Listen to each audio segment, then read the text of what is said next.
The Polywog and the Little Girl.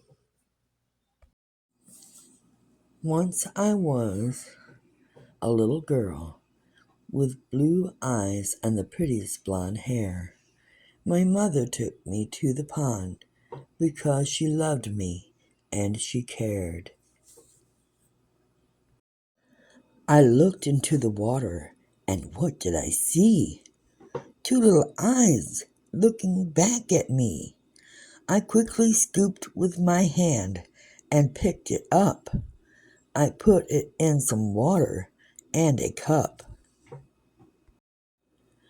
My mother looked at it and said, "It is just a little polywog. Someday he will grow legs and become a handsome little frog."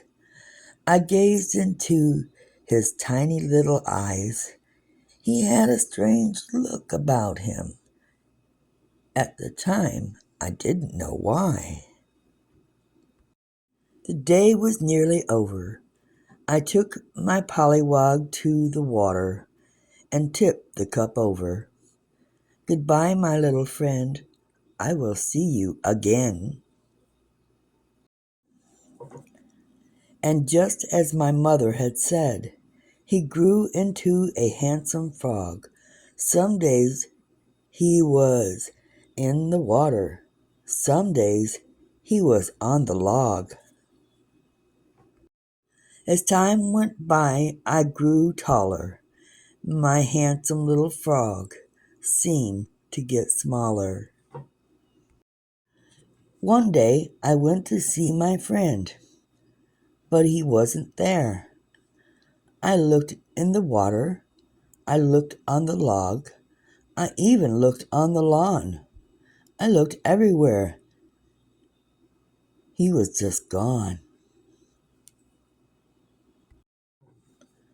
I will look for him just one more day. As I came close to the pond where I used to play, there stood a young man who seemed to be in a daze.